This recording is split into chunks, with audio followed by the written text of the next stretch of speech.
my guy. Yes. I'm so happy to see you. She's been as good, better than I could ever imagine in a transition year after having 50 years with Georgia and then coming and only having a few months with Tony. And she's been the one that's been receptive and really made this thing work as well as it's working. No Filter Radio with Alan Cutler, brought to you by Quantrell Auto Group. QuantrellForLife.com. Big win for the ladies, and I'm not down on the guys. Just not. There's no reason to, and we'll get into it. Matter of fact, I might be a little more optimistic, a little more, smidgen about the guys. Good afternoon. I'm Alan Cutler, honored and pleased to be with you. Thank you so much for joining me. Jonathan Davis, always no filter. He's at 12:30. Kyle Tucker, back in the business. Kyle's a great writer, and I'm honored and pleased that he's joining us at 1 o'clock. And Daryl Bird, I don't know if he's listening right now. Sometimes he does early, but I know he's on a deadline. So, Jimmy, I think I'm safe. Kind of an old bird who's really, really good. He's old school and smart and has been running the Cat's Paws forever and ever and ever. Ladies had a 19-zip run, and Ole Miss came back, and I really like what Brooks said is he really wasn't nervous when they came back because he trusted his ladies. Sounds like the right thing to say, but he's pretty good about saying if it wasn't, he would say it. He would. I mean, come on. Ole Miss was number 14, and they ended up blowing them out 74-57. Strack, All-American, 28 points, 9 rebounds, couple block shots, and Asia Boone. Jimmy, I don't know what the heck she's been eating. Maybe it's spinach or something like that, but she is lights. She's really been hitting shots. And tough. She had 15 points, but he was just talking about Tony Morgan, who's having an All-American kind of year, 14 points, 9 assists. Yeah, I didn't love the 6 turnovers, but she has been amazing. And a nice little tidbit, one of the reasons why Tony wanted to come here and Brooks wanted her immediately when she hit the portal was that he likes his point guards not to pass forward, but just have them bring it up because he wants Tony to set the offense. Now, it's something if somebody's got a breakaway layup, that's the different kind of thing. And that's what Tony wanted too. So they have meshed together, and Brooks has made a big point about how well in a short time period that they're doing a really good job. Key was, this is kind of crazy, and I love Brooks's answer when he said, I don't know why. Why did Kentucky have 22 points off 14 Ole Miss turnovers, but Ole Miss had 8 points off 14 UK turnovers? Almost the difference in the game. Interesting. And there's like no depth on the team, and that's the way he's doing it.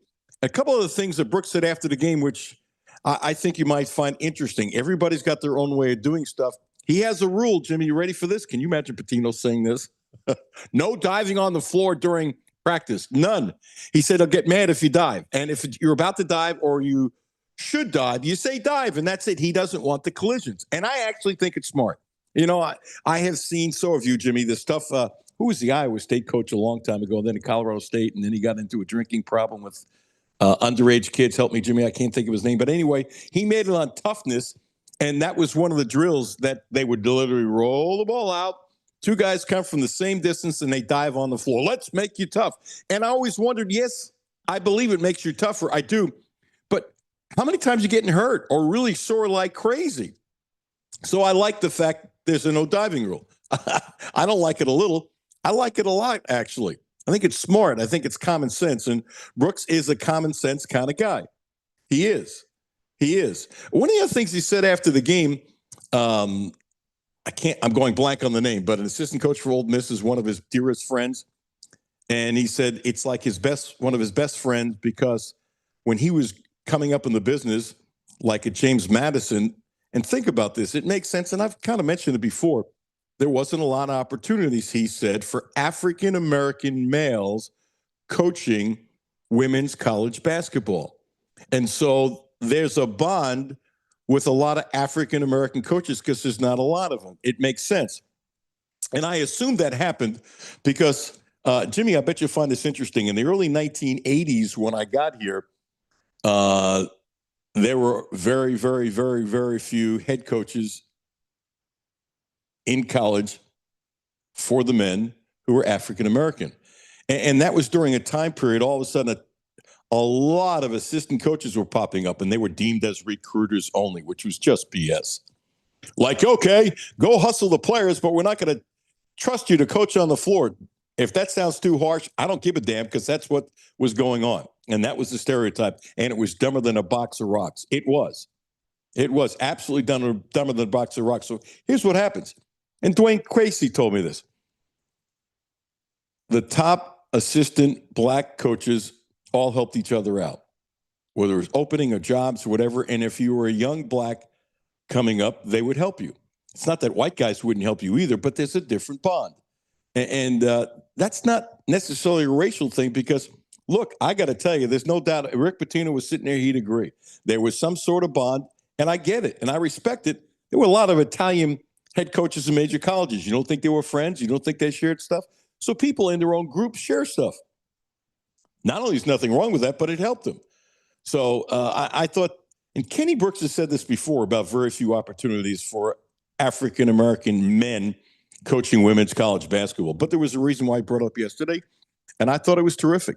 And you know, I look at it this way. It's part of history. It really is. And maybe someday this kind of thing won't have to be said. That's my hope. That's my dream. It really is, that we all should be just fine. Thank you. Just fine. Let's set up the show. And then I got some interesting stories from the weekend, includes Matt Jones. And it's a positive story. And it's a lovely story, actually. So, Jonathan Davis, UK forward, sub, no filter, 12:30. Kyle Tucker back in the business at 1 o'clock, and Darrell Bird at 1:30. So we lost a neighbor who was probably as beloved as anybody in our neighborhood. He was 92. I remember going, Judy and I were invited to his 90th birthday party, and it was packed, and he lives close by, really smart. Jerry was great. He was just great. As a matter of fact, a couple weeks ago, he was in hospice, and thanks to my wife, she said, let's go bring him dinner. Okay. So we went down, and big dinner, and they really appreciated it, which was nice. And a lot of people in the neighborhood doing the same thing. But here's what was fascinating. Kentucky was playing that night, and I can't remember who. And here he was in hospice, propped up on his bed. He had his little computer in his hand, and he couldn't wait to watch Kentucky. Couldn't wait to watch Kentucky, which was wonderful. Now, here's the crazy stuff. Jimmy, you talk about connections. David Blondell did the cover of my book, Cut to the Chase. And it's me chasing Billy Gillispie. All his idea, wouldn't give me a hint. When he showed me what he did, it was absolutely spectacular. Well, David Blondell is related to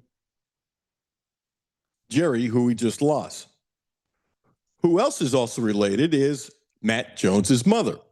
And I had met Karen once, 20 years ago, something like that, where Matt introduced me, and Matt said, hey, this is one of the few people that actually helped me out. Okay. Very short. Hello, how are you? Thank you very much. That kind of thing. So we're walking into visitation. There's a whole lot of people in our neighborhood because Jerry had so many friends. And I'm staring at her, and I'm going, I think it's Matt's mother. And for some reason, I don't want to say anything because, you don't want to be wrong. And then we go in, whatever, and I'm talking to Judy and neighbor. I said, wait a second, that's Matt's mother. So I went over and I said, hey, look, I'm really sorry I didn't recognize you. And she said, Alan, I didn't recognize you, with your facial hair and stuff like that. We had a lovely conversation. She's a lovely lady. I think she's great. And so she goes, I want to read your book, Cut to the Chase. I said, that'd be lovely. And I said, look, I don't know if you ever hear my show, but I said, I pick on Matt. And I said, it's not mean. And I can do it a lot or a little, but I do it. She said to me, you keep doing that. He needs it. And we had a really nice laugh. His mother is absolutely wonderful, just absolutely wonderful. And so David Blondell is also related. Isn't that crazy, Jimmy? The people are related. And Matt's mother who said, in your group, in my group, there's a lot of people who know each other. So, sometimes when somebody passes, the people you end up meeting and having conversations with, it's one of the things that gets you through. Anyway, it was lovely talking. That's the first time I really talked to her. But she's great. And prayers to her husband, Larry, who was going through his last chemo on Saturday, and he was wearing a mask in church and stuff like that. So, Jimmy, you never know who you're going to meet in church, right? It's a small world, isn't it? It really is. And I got a lovely text from David Blondell. He said, let's grab coffee or something soon. David's great. David's great. And so prayers for you, David, and what you're going through and what anybody is going through. It's a pretty simple deal. Jimmy, I'm 73 years old, and I think the best show I've ever seen, if not, it's 1A, was Leslie Odom. You know who he is from Hamilton, right? I've heard the name. Who was he in Hamilton? Oh, he was Hamilton, the big star. Oh, okay. Oh, my wife's gonna kill me if she hears this. That she is obsessed with Hamilton. And if I'm wrong, shame on me. There are people in my family who know every word of Hamilton. And you know, I saw the movie, you know, the Disney movie, but I've never seen the play on Broadway, and I always wanted to see him. He was unbelievable. Sang for 90 minutes with a great band, and his octaves and how his range of his voice was spectacular. And he's an old soul. And thanks to my daughter, we got to meet him. There was a meet and greet for 13 people, and we were 6 of them. How about that? Wow. Couldn't have been any nicer. Couldn't have been any nicer. Just a kind soul. And so many of his songs were from a different era that he did. Plus, he had some of his own songs. When he did a Hamilton thing, it was crazy. The place was packed at EKU. It's a lovely place to see an event. Absolutely lovely place to see an event. And when he's doing Hamilton, I couldn't believe how many people in the audience were singing back the other verse. It was pretty interesting. And you could see the big smile on his face while that was happening. And so it was, I'm telling you, I would travel to see him again. The music was just unbelievable. From Tony Bennett to Sam. Do you know who Sam Cooke is, Jimmy? No. Okay. I don't give you homework. You do whatever the hell you want. A long time ago. Oh, soul. Sam Cooke, Tony Bennett, Simon and Garfunkel. John, it's something like John. He did a Roberta Flack's famous song, and he sounded like Roberta Flack. I mean, he was unbelievable. So really, I had a lovely, lovely weekend. I'm very lucky and blessed. To the sad news, before we get into Kentucky basketball, I have talked about Billy Donovan's dad on the show before. And I don't know of anybody who coached major college or in the NBA whose father was beloved by more people. Everybody loved him.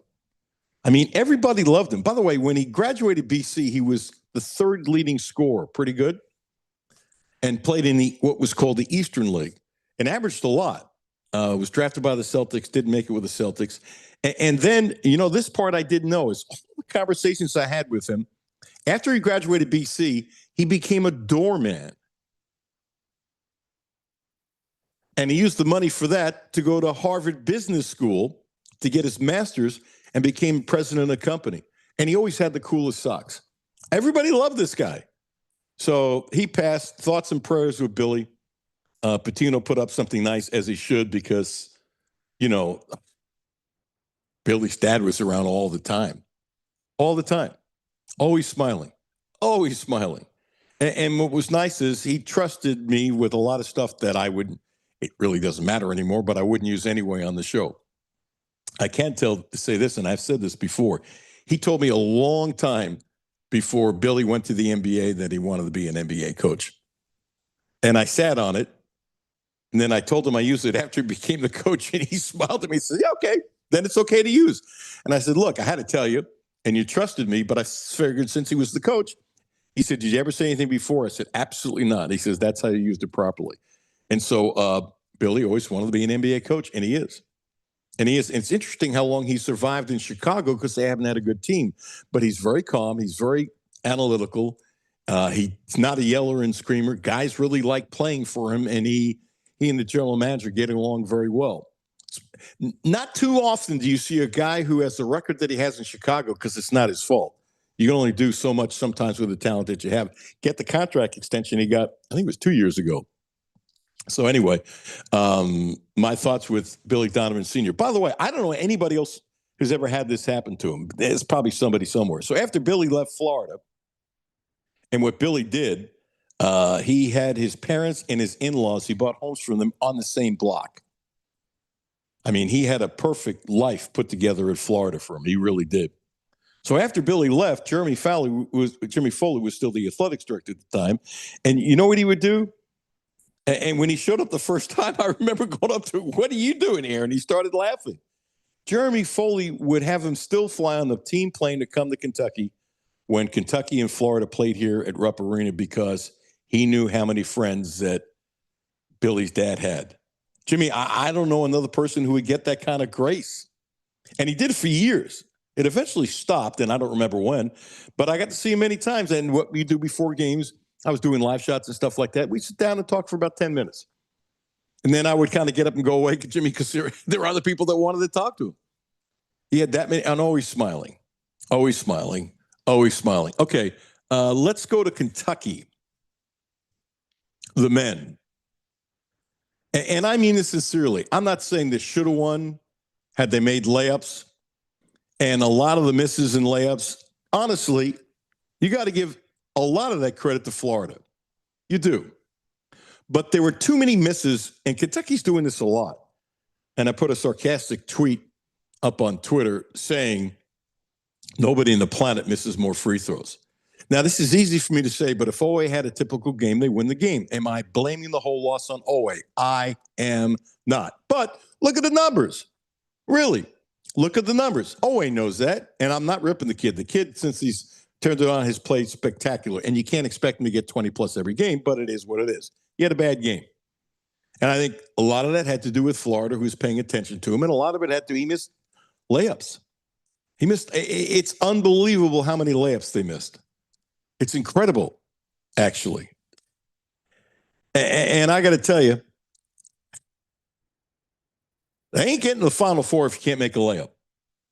You just can't. You're not going to. Now, Florida missed some layups too. And again, I want to be careful. Some of these layup misses, you have to give Florida credit. Now, I've seen two stats. Brandon Ramsey put up something from Per Synergy. Jimmy, I don't know if you saw this. Kentucky was 11 of 29 in layups for 38%. So think about this. Kentucky shot better from downtown than they did on layups. I want you to think about that. Who the hell shoots better from downtown? And a lot of times they're past the man, but they lost control. And their hands aren't calm. They're not calm. And for the season, they're shooting only 55%. And by the way, there are a lot of teams that are missing layups. Okay?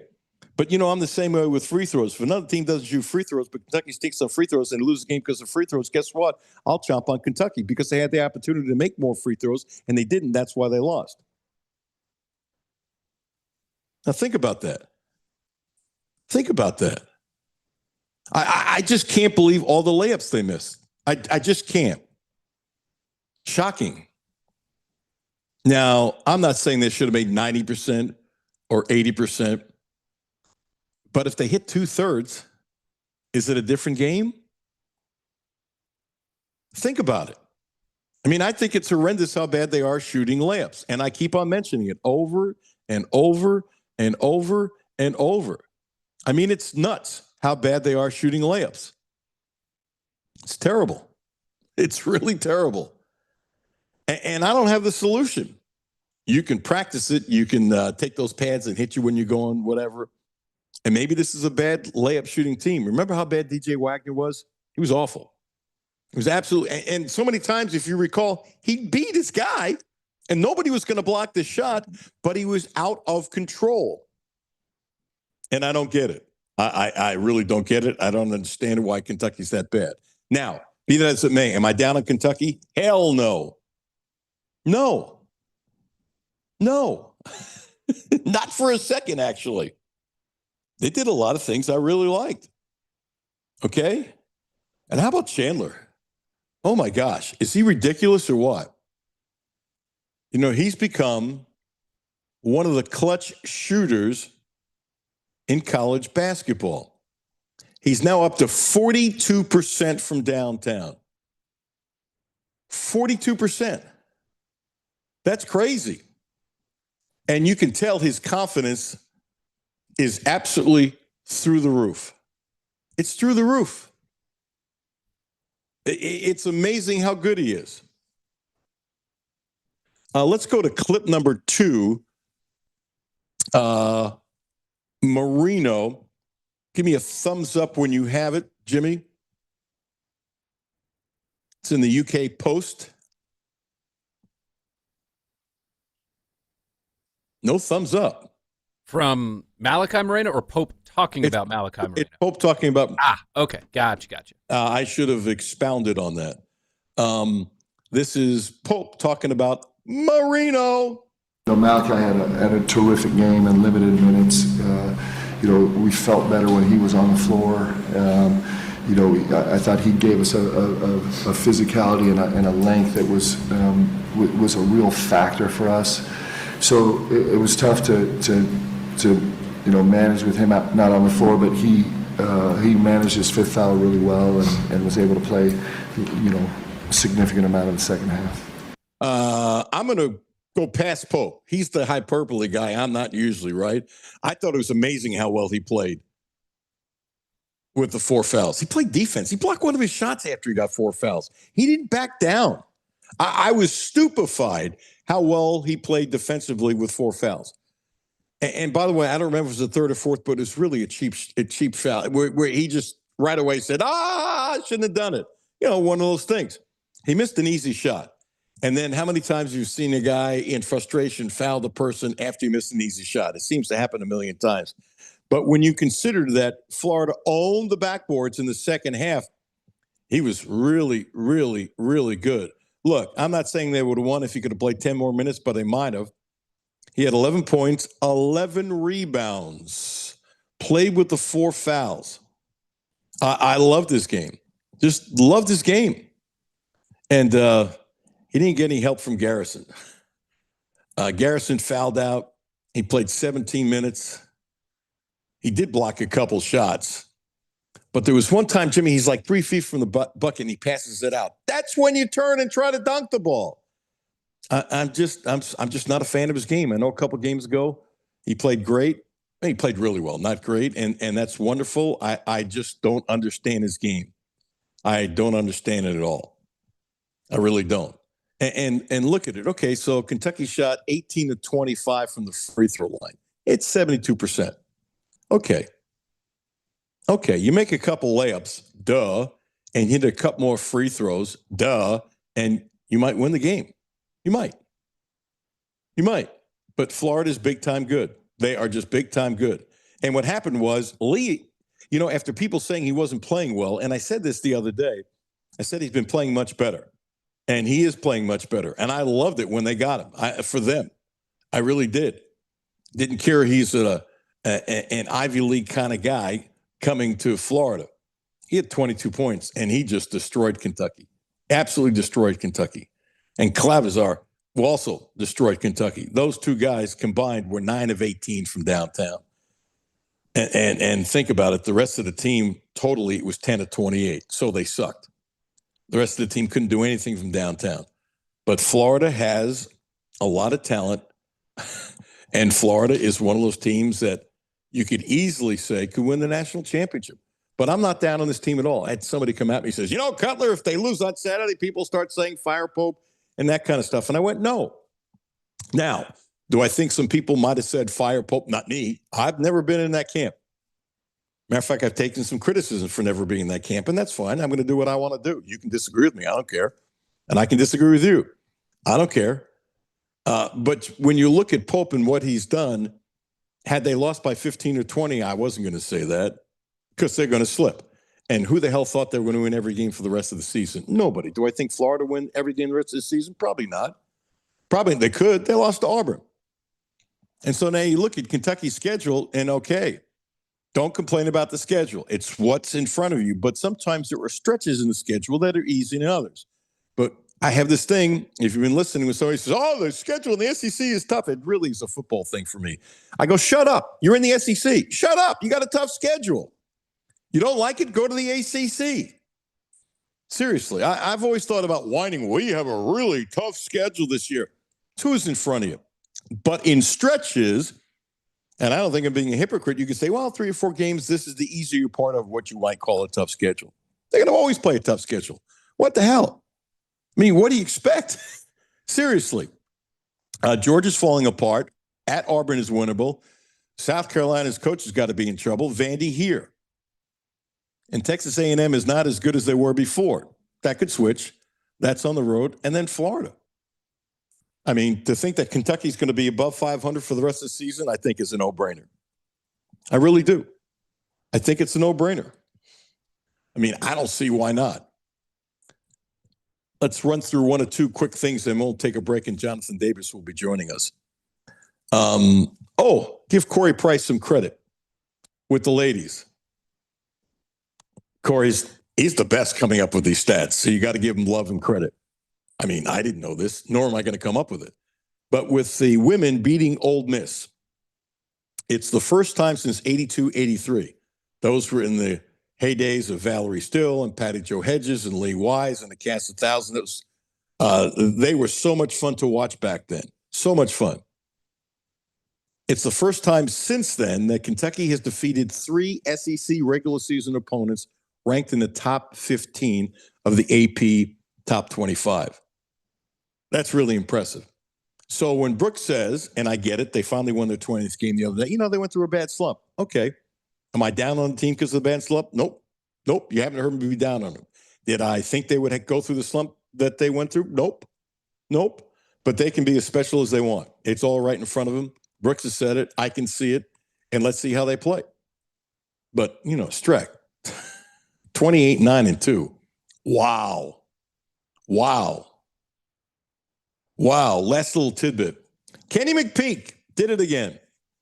So he was on the show, the great trainer, going to be in the Hall of Fame, won the Derby in so many of the biggest races. Lexington Kid, Tate's Creek. Who doesn't like Kenny? You don't like Kenny, you got a problem. So his mother-in-law, as he explained on the show, named the horse Malachi's Miracle for Marino's great shot. Did you see his new horse? And by the way, these horses are not like lightly bred, okay? Although Kenny's made a lot of money with lightly bred horses. He's got a horse called Coach Pope. Jimmy, is that perfect or what?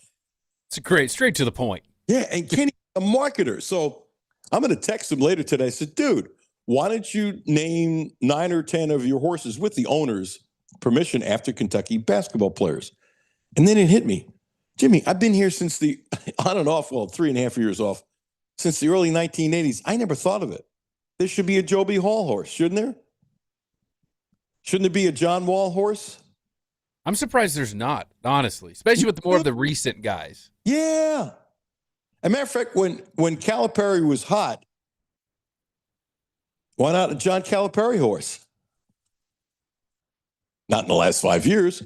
I'm serious. And when it hit me, why not? I'm going, why didn't I think of this in the 1980s? Fair? Yeah. I should have thought of it in the 1980s, but I didn't. So Kenny's ahead of the curve. And I'll tell you who else is ahead of the curve. Quantrill. That's Quantrill Cadillac, Quantrill Subaru, Quantrill Volvo. Ready to feel the surge? Because Cadillac just turned the dial all the way up. At Quantrill Cadillac, innovation meets raw performance. From head-turning electric models to the bold gas-powered luxury machines built to move fast. We know that firsthand. Fast. Right now, get 2.9% APR. That's 2.9% APR on many electric models and 3.4% APR for 36 months on many gas-powered models. That's premium power with serious momentum behind it. It's true. Serious momentum behind it. Hit the throttle today at QuantrillCadillac.com. See dealer for details. Don't forget about their wonderful Volvos. We have the VC60. It's a hybrid. Best car we've ever had, saving a lot of money on gas. And don't forget about the Subarus. It's a wonderful group of people who have a dealership. It's a pretty simple deal. Brentley and Mark are friends of mine, and I'm pleased to call them friends. Jonathan Davis is in the waiting room. He's in the on-deck circle. Alan Cutler, 1300 AM, 92.5 FM. No Filter Radio with Alan Cutler, brought to you by Quantrell Auto Group. QuantrellForLife.com. Hi, this is Alan Cutler. Have a no-filter comment? Hit the text line, 859-381-1313. 859-381-1313. My name is Terry Schultz, CEO for the Rutherford County Area Habitat for Humanity. Republic Bank has really been a game changer. They have invested not only financially, but time to really listen so that we can move our mission forward. What I like about Republic Bank is they've come in asking, what are your needs? And I don't know that you get that any other place. That's Terry's story. Now let's get to work on yours. Republic Bank, time to thrive. Member FDIC. Hi, this is Alan Cutler, and I've spent years on these roads, and safety isn't a slogan to me, it's real life. That's one reason I trust Volvo. Quantrill Volvo has been part of this community for years. Brentley and Mark are friends of mine, and they run the dealership the right way with care, integrity, and real respect for the people they serve. If safety, smart design, and peace of mind matter to you, start your search at Quantrill Volvo. We have the XC60, the hybrid. We love it. Best car we've had in 43 years, and it is really smooth. And we're saving money on the gas. Right now, get financing as low as 0.99% APR for 36 months on most 2026 models. Visit QuantrillVolvo.com. See dealer for details. Back to No Filter Radio with Alan Cutler. Podcasts on Apple, Spotify, and Google, Monday through Friday. No, I don't feel good. When we lose, I hate the world. So just so you understand that. No, I don't feel good. I've never felt good with a loss, pardon my language. So I don't feel good. I don't believe in those valiant efforts on the road. No, I feel like I want to myself, jump in the cold and die of frostbite. By the way, I know that voice well. I know it very well. Jonathan Davis, before I introduce you properly, has that voice ever given you nightmares back in the day? Still does. Still does. What do you call yourself now? I am pitch former extraordinaire, I guess is what we're going to go with. You know. No. As a player at Kentucky, you got your UK shirt on. As a player for Kentucky, you called yourself a sub. What was it? I forgot what I said. I don't even remember. I don't remember. Jimmy, do you remember what Jonathan's been calling himself? We're both having senior moments, and you're so it's very senior. You're so young. Alan, I got to tell you, I had a long night because I had my third grandbaby born last night. Mazel tov. Julius Setti. Yes. Thank you. Setti. Yes. Of the Setties, Mason County. That's right. That's right. And Mazel. Yes. God bless. Yes. Thank you. Without getting too deep, it's kind of funny that one of my best friends growing up, knows your son-in-law. Really well. Yeah. It's just, you know, small world, man. Yeah, when we both realized, you kind of explained and went, really? Mazel tov, and you didn't. It didn't say you couldn't do the show because you probably got no sleep. No, I did not get any sleep, but I'm good. I'm good to go. Jonathan Davis, who has built and owns an amazingly successful financial company. By the way, give a number out if anybody needs some help. JT Davis Asset Management for all of your retirement needs, 859-608-6594. And you got a client without even plugging. I did. People are hearing me on your show, and they're stopping me in the grocery store. So, hey, everybody wins. You're getting stalked? You are not. Yes. No, you are. Actually, I told a story about the visitation for our neighbor, Jerry Landis, and one of the people there, came up to me and said that you accosted him or he accosted you at a grocery store talking about the show. I'll let you figure out who it is. I don't want to. Yeah. It could be anybody at this point. It's been like several people. Okay. All the things happen at the visitation for just a great man and a lovely. So the financial company, you've been doing great, and I know you will like this. Here's Patino quote: "I could never coach the team today at St. John's the way I coached that '96 team. Couldn't do it. The players today couldn't handle it." And here's the funny part about that comment, Alan. By the time you got to the 96 kids, the kids who played for him in 90, 91, we thought the 96 team was soft because the stuff he did. No, seriously, just in 5 years' time, the stuff he did to us, it became passe. It became, you can't do that to children anymore, So he was much easier on them than he was on us. And that's a fact. Now, you didn't actually tell Antoine Walker to his face that. Oh, I didn't. I haven't had the opportunity to, but there are other kids that we have talked about it, and the stuff that we did, that he did to us, he did not do to them. Thought he had more talent. I mean, when you have talent, you don't want to run that much talent off, because had he done to them what he did to the 91 kids, half of them would have left. There's no way they would have stayed. Okay. There's no way. What is the roughest thing that either he or our dear friend Ray Rock Oliver, then the strength coach, who's still an executive higher level in athletics at Kentucky to this day, what is the toughest drill or toughest thing Pitino did to you back in the day? And now I'm staring at your heart. Anybody watching on YouTube, I want to see if you start sweating in your forehead.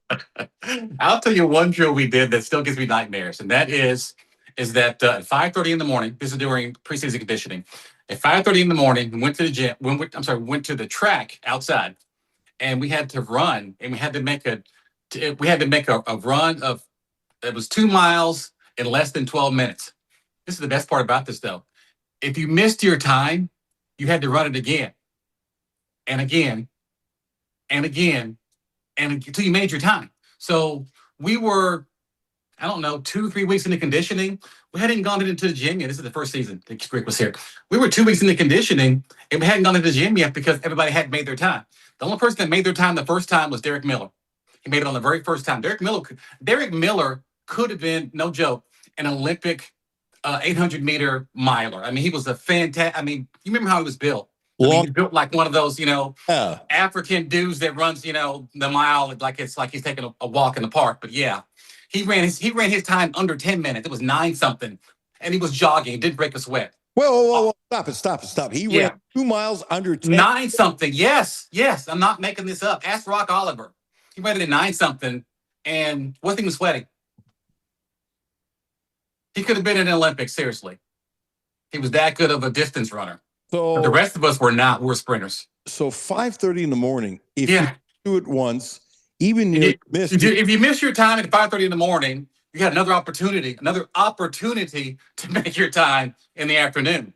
If you missed it then, you had to then run the 5:30 the next. So you can imagine, I'm telling you, a week into this, and I won't call any names because I guess it affected all of us. I think all of us cried a little bit, at least once, over that. Because again, we weren't getting any sleep. We were worried about making this crazy time.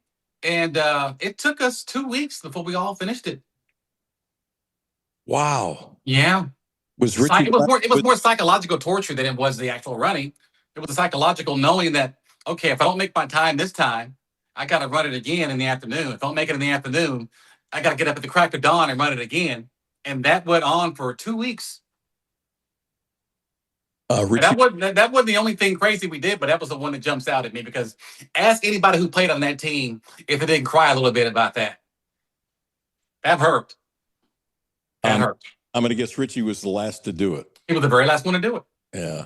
And I bet you guys were egging him on like crazy. We actually had to help him. We carried him around the track. Come on. No, I mean, seriously. Hold it. You had to carry Richie Farmer around the track. This might be my carry. When you carry somebody, you put a hand in their back and you just keep pushing them. And we took turns doing that to make sure he didn't stop. It was on the very last day. And we took turns running with him, putting our hand in his back and pushing him across the finish line for 2 miles. Because we all had to make our time. And one thing I'll give Rick credit for is they taught me, the concept of bonding as a group with a common enemy. Our common enemy was him. That's why he did that. It created a bond between us to where we had something or someone that we can focus all of our energies on, whether it be positive or negative, to get to the next level.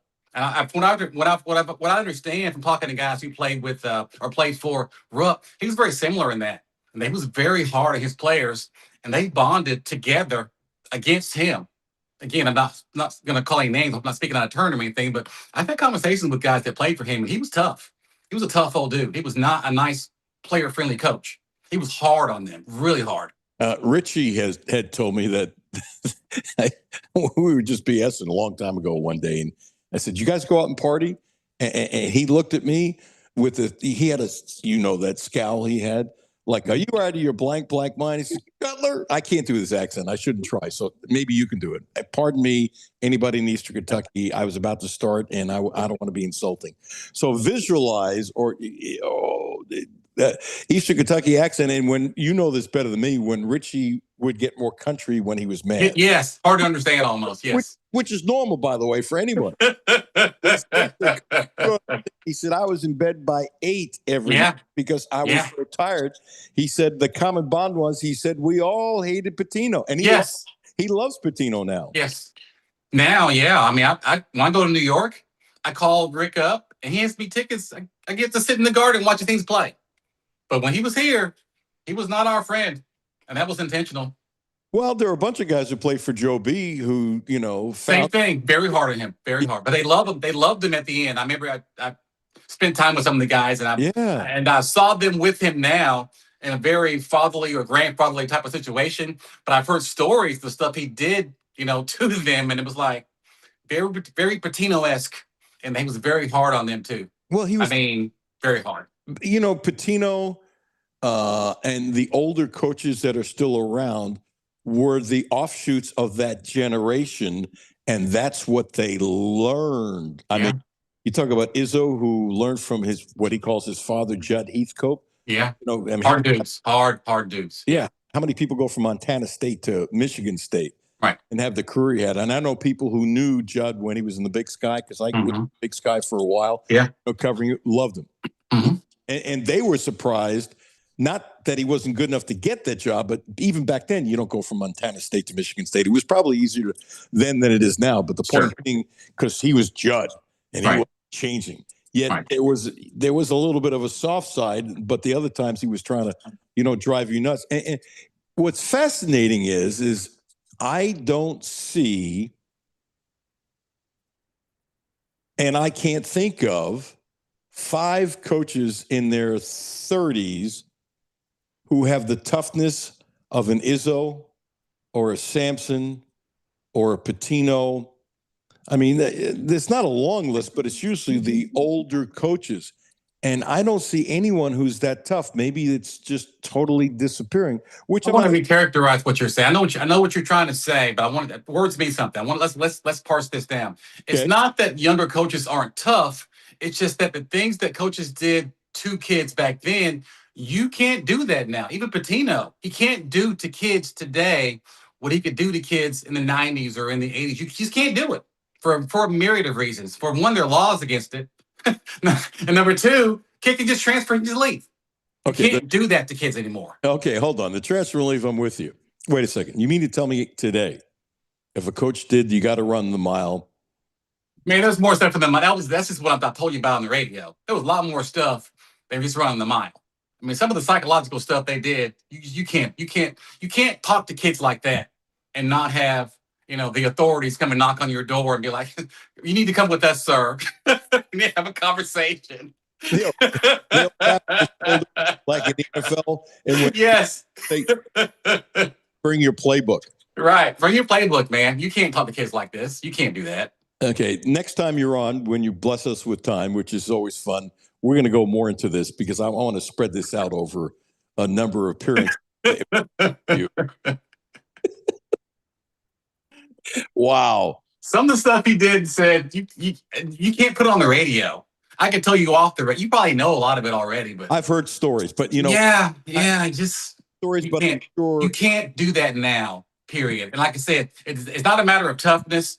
It's a matter of just the world has changed in such a way that the things that were permissible, between a player and a coach, then they're not permissible now. Irregardless of the thing with the transfer, you just can't do that. Period. You can't say that to kids. Period. All right, let's jump to Saturday's game. I'm not down on the team at all. Anybody? No, me either. No. Was going to not lose another game, and I mean this sincerely, and I'm very curious of your take. And I bet you agree with me, and I bet you'll be in pain because you're going to agree with me again. Boy, what a setup! Now Jonathan. By the way, he'll tell me to go jump in the lake. There's no right. Have you? There's no shyness on. We have our disagreements sometimes, but we still love each other. It's not a big deal. Absolutely, it's brotherly love. That's right. All right, but there have been a few times I'd like to take a lemon meringue pie, throw it in your face, and I know same. Been a few times. Same. throw one in my face. Right? Okay, so I give Florida a lot of credit because they deserve it. Not, I don't want to sound like a coach, but it's true. But there is no, I mean, come on. Kentucky shot better from downtown than they did shooting layups. And some of that is Florida's credit. But not all of it.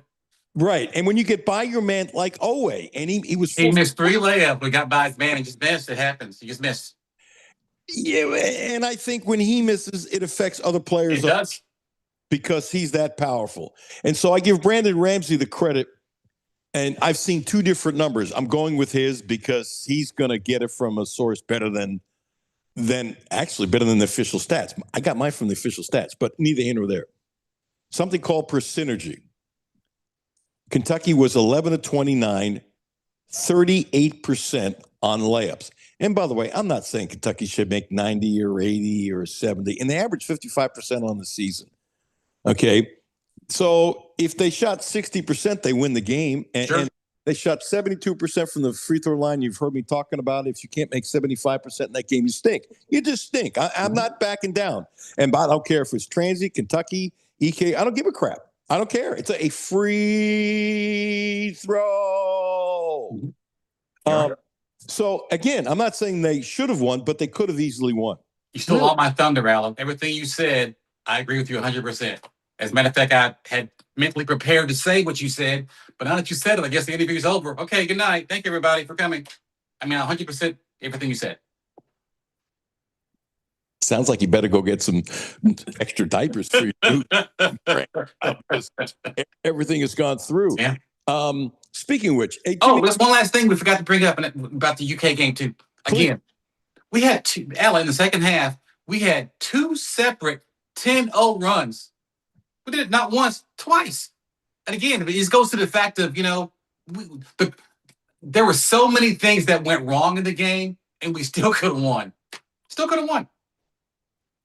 Taking nothing away from Florida. They shot lights out, but we played one of our poorest games as far as execution. Kids played hard.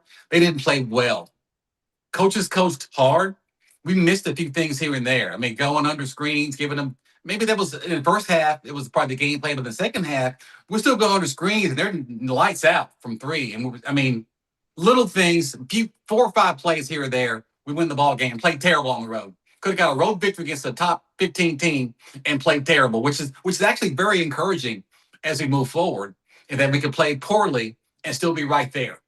Because when it comes to Kentucky and play us here, I think we beat them by 10 points, 10, 12 points. Oh, I think Kentucky can win the next game. I don't. Not just win by 10 or 12. I mean, win convincingly. Because they got to shoot lights out to make it a game. They don't shoot that way on a regular basis. They come here and shoot 39% or whatever they shoot normally from the field. They don't beat us here shooting like they shoot with the threes. They don't beat us here. No. Sorry for stepping on you, Jonathan. You're the first person I've said this to directly or on radio this year about this team. Saturday, it hit me that they have a weakness that I'm not saying Oakland is going to appear again, and I'm not doing that. But if you think about it, Kentucky doesn't have super speed at guard. So defensively speaking, Aberdeen is a really good defensive player, but he's not fast. No. He's not. I mean, he's strong. He's scrappy. He plays angles really good. He's a really good defensive player. But point is, Lee destroyed Kentucky. You could tell he felt he could get anywhere he wanted. He's got a nice little shake and bake. I like his game. I like it. I do too. He's really quick, but he's not a burner. And so I wouldn't say a fear. But if Kentucky ends up being a higher seed than we thought 4 or 5 weeks ago, and there was a point I wasn't sure they're going to make the NCAA tournament, just being honest, if they play, a lower seeded team who's older, mature, shorter. This is a stereotype of some of these teams who make the NCAA tournament, but they're really, really quick at guard. That could give Kentucky a hell of a lot of problems. And to me, that was exposed to me. It was in my notes. Lee, can anybody guard him? Lee, he's too quick. Lee, he's quick, but he's not like Dwight Anderson. He's not nearly on any level like that. And he's one of the quicker guards in the conference. So I give him that. I'm taking nothing away from him. Yes. When they signed him, I thought it was a hell of a signing. Mhm. And people early on said, he's not playing well and stuff. He's played really well for like 3 games, and I'm not surprised. Plus, there's so many people who can score. He doesn't have to score like he did in the Ivy League, and sometimes that's not thought of. And he probably has, what I'm told, took longer to adjust to his role because he was trying to do the right thing. Point is this, really fast backcourts could give Kentucky trouble. I agree with that. I've always said, that in the NCAA tournament, no matter how good your big kids are, you're going to go as far as your guards take you. If you don't have good to great guard play, remember Georgetown when they had Mutombo and Morning at the same time? They didn't do anything because their guard play just did not. It didn't complement what they did to the point where they can go very far. And look at the number 1 and number 2 draft picks, but they were both centers. And when you drive in there, you're not going to get a layup off of them. But again, they couldn't create enough offense from their guard play to help that team win. And that's just one extreme example. But any team that goes far in the NCAA tournament is going to have really good guard play. That's you can't get around that. I think our guards, though, going back to something that you said, playing against a team with, like I said, the shorter, quicker, more experienced guards, that could give us some problems potentially. But I think we have enough to offset that. Because you got to keep this in mind. As well as Lee played against us, he shot so much better than what his percentages normally are against us. What did he make? 4 threes in the first half? He made just like 1 3 a game. He made 4 in the first half. But here's the thing. A lot of them were like wide open shots, so I can't answer this. But he was missing all year long. Wide open or not. If this is the thing, Alan. It's a make or miss league. Either you make threes or you miss threes. He made them. Vandy, Georgia, and Kentucky. I would have, you know what? I would have done the same thing. I would have gave him the 3. Just give it to him. If a guy does not consistently make threes, you let him shoot it. We gave him the shot and he hit them, and we were dead because he kept making them. He's played well now against Georgia, Vandy, and Kentucky. It's true. I mean, the scouting report's got to change now. It's got to change. Yeah, it's got to change. Here's the other thing. A lot of them, he was wide open. He was, but again, if a guy does not show you that he consistently can make that shot, you have to give him that shot, Alan. You don't guard a guy who can't make shots. Well, I'm going to give a yes and no to that. Here's where we disagree. If this was early in the season, I agree with you. But over the last 3 games, you got to guard him. Yeah, but one of those 3 games is us. So really, when we played them, it was over the last 2 games. 2 games is not a season make. A guy makes shots for 2 games. I'm not giving him respect if he's a shooter now. 2 games and we're 26 games in. You don't get shooter respect. Now, you 3 in a row. Okay, now I'm looking like, okay, the guy can shoot. But not 2 games. Not 2 games. We're going to disagree. If a guy's We'll disagree. But I'm with Mark on this one. I would have done the same thing. Make him shoot it till he makes them. And he's making them. Now he's making them. He got hot and we couldn't stop it. It's a problem. He wouldn't be. We couldn't stop it. He wouldn't be at the top of any scouting report because they're big guys and the pounding and all that kind of stuff. But he would have been on my list that, hey, the guy's getting hot. We can't allow him to get hot because this is a new trend. I agree, but you're missing an important point, though, Alan, against a good team. Against a really good team, you can't take away everything. You got to give something up. You got to say something that they do is so important to their success. I've got to try to take that away.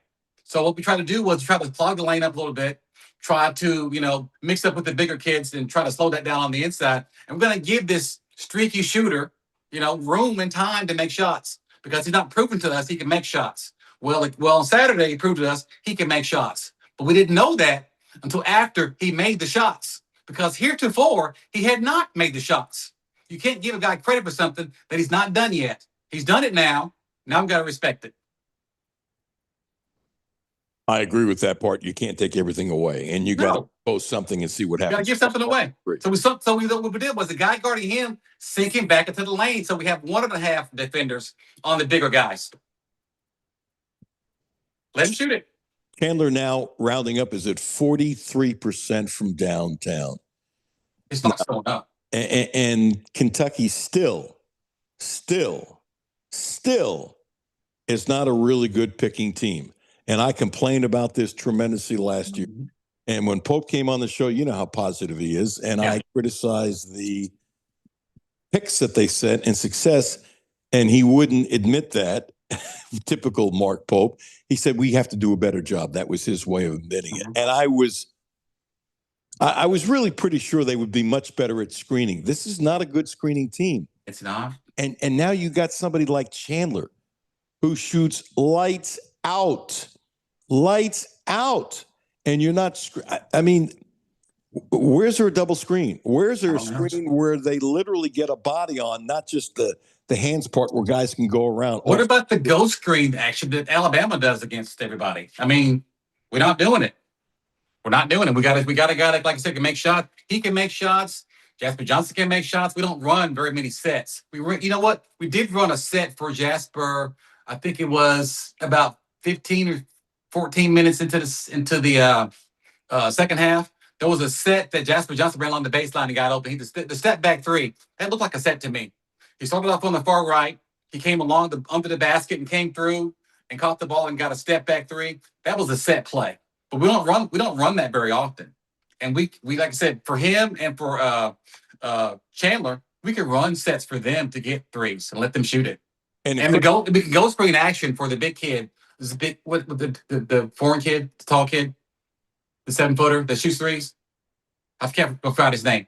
We can run goal screen action for him up top, where he comes and fakes the screen and pops out. We don't run that very often either, but we can get him 3 or 4 shots a game like that. But we're not doing it. You're talking about Yelovich. Yelovich, yes. Excuse me. Complimented Jasper because he's shooting 38% from downtown, and he's creating off the dribble. Yeah. He's getting better. Yeah, he is. Yeah, I would actually. Next year is going to be very interesting. Mm-hmm. One, be back, and 2, I think for him to be back, he's going to have to be told he's a starter. Now, you can also say if somebody takes it away, but you're going into the season as a starter. Mm-hmm. And to me, he should be the shooting guard because I want him scoring. Mm-hmm. And he and Chandler, if Chandler comes back, could be a hell of a 1-2 combination for shooting threes and scoring, and they'll both be much stronger. And getting those 2 kids in Marino back, and then you can kind of fill in the holes and that kind of thing. Last comment about Kentucky. Anything else? And Mazel Tov about Grand Baby number 3. What do they call you? What do they call you? Grandpappy? What do they call you? Grandpa. Yeah. I like that. Grandpa. Name me your new grandchild. Julius City. Nice. Like Dr. J. We're going to call him the doctor. Okay. Might want to see if he's got hops first. Well, he's my grandson, so of course he has hops. Well, what kind of question is that, Alan? Well, said he had hops too. He did. This kid's going to have good genes. Yeah. Yeah. And I'm sure you're willing to give him the family discount and be his agent. Absolutely. I knew that. You didn't talk about? No, again, I'm still high on the team. I mean, you're going to have some losses here and there. We're, obviously very shorthanded, but I still like where we are. I like what we can put together here over the next, 2 weeks and close out strong. We need to win 2 out of 3, to kind of be where we are. And at that point, just kind of see where we're going to go. We still got 2 kids that can come back. That's a possibility as well. It's not a guarantee by any stretch, but there's a possibility we can get 2 of those hurt kids back by the tournament. I'm not counting on either kid. I didn't say we're counting on them. Yeah. I didn't say that. And here's how we're different, though. I talked to, I got more information than you got. How about that? We'll leave it at that. Okay. I know who that is, and so we'll leave it at that. Can I speculate after you're gone? Sure. Okay, I'll speculate after you're gone. I won't, but I disavow anything you said after I'm gone. I disavow it. You sound like my wife. You can say what you want, but I will not be a party whatever we have going on. Okay. All good. Hey, God bless you. Hey, seriously, you too, brother. Seriously, Mazel Tov from the bottom of my heart. I'm really thank you, my friend. And you're, I can picture you just crawling around the floor and then complaining. Love it, man. I love it. And complaining about your knees hurt because you're not right crawling around the floor and doing all that kind of stuff. Hey, bless you, brother. Thank you, Jonathan. You too, man. Love you guys. Hey, back at you, and nice shirt. Thank you, brother. Talk to you soon. Talk to you. Jimmy, he's great. Can't you see him 6'7", crawling on the floor? Oh, yeah. Easily. That is funny that his son-in-law has worked with one of my best friends growing up. Isn't that nuts? Again, small town, small world, just like we talked about at the start of the show with you. Yeah. In different cities, though, too. Yeah. Talking Nashville versus here. It is a crazy world. Excited to talk to Jonathan Davis. Excited to talk to Kyle Tucker coming up next. Blue Lotus Health, 859-533-0914. 859-533-0914. Acupuncture! Ramon Carriega, he's been great for me. On Versailles Road, right by the radio station, Blue Lotus Health. 859-533-0914. Please use my name. He's helped me just tremendously, isn't strong enough. Really smart dude from Lexington. He's in a different stratosphere with brains, and what he understands about the body is off the charts. Acupuncture, Blue Lotus Health, 859-533-0914. Kyle Tucker coming up next. I bet those beautiful twins are almost all grown up by now. Alan Cutler, 1300 AM, 92.5 FM. No Filter Radio with Alan Cutler, brought to you by Quantrell Auto Group. QuantrellForLife.com. Hi, this is Alan Cutler. Have a no filter comment? Hit the text line, 859-381-1313. 859-381-1313. Hey, I'm Dale Wise. I've just recently retired. I know that the electronics, if you don't keep up with it, it can get away from you and get real confusing. Republic Bank's app, I use their app, and it is so easy to use. I log in with my fingerprint, so it's super easy. I don't have to remember 50 million different passwords and all that stuff. And it lays it out just real nice. That's Dale's story. Now let's get to work on yours. Republic Bank. Time to thrive. Member FDIC. Data rates may apply. Hi, this is Alan Cutler, and I've spent years on these roads, and safety isn't a slogan to me, it's real life. That's one reason I trust Volvo. Quantrell Volvo has been part of this community for years. Brentley and Mark are friends of mine, and they run the dealership the right way with care, integrity, and real respect for the people they serve. If safety, smart design, and peace of mind matter to you, start your search at Quantrell Volvo. We have the XC60, the hybrid. We love it. Best car we've had in 43 years, and it is really smooth, and we're saving money on the gas. Right now, get financing as low as 0.99% APR for 36 months on most 2026 models. Visit QuantrellVolvo.com. See dealer for details. W223CV Lexington. ESPN Sports Radio 1392.5. WLXG Lexington. And LM Communications Broadcasting Station. The only no-filter sports show in Kentucky. It's the Alan Cutler Show with award-winning TV sportscaster Alan Cutler. Welcome back. Alan Cutler, 1300 AM, 92.5 FM. Kyle, you'll like this, and we'll introduce you properly. Chat GPT. I kind of use this sometimes because sometimes it's great, and sometimes you find it comical, but this is good. I'm guessing you've looked this up. Kyle Tucker, the sports writer you're asking about, is a well-known American sports journalist. See, I think that's cool. Nobody calls anybody a journalist.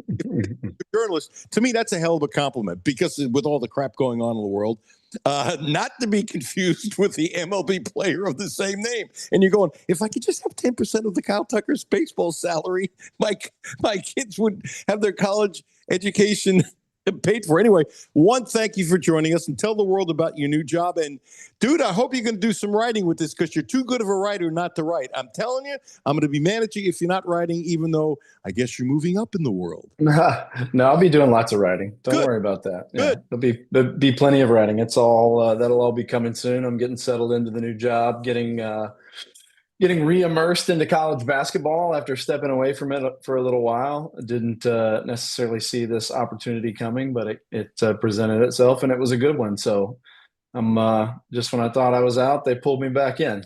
Congrats and mazel tov. Tell everybody where you're working and your title, please. Director of basketball content at 24/7 Sports. And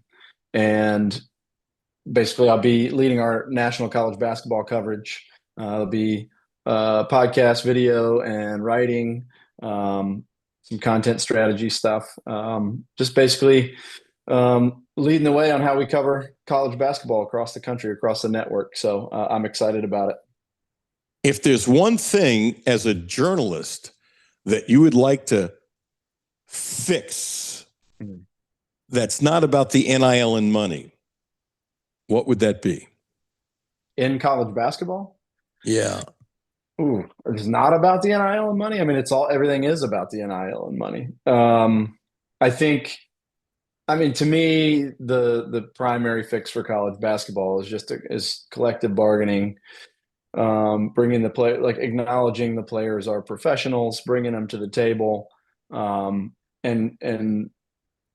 coming up with a set of rules that are consistent, and having binding contracts. I mean, if you're going to be a professional, then be a professional. And there's no other professional league where you get to be a free agent every offseason.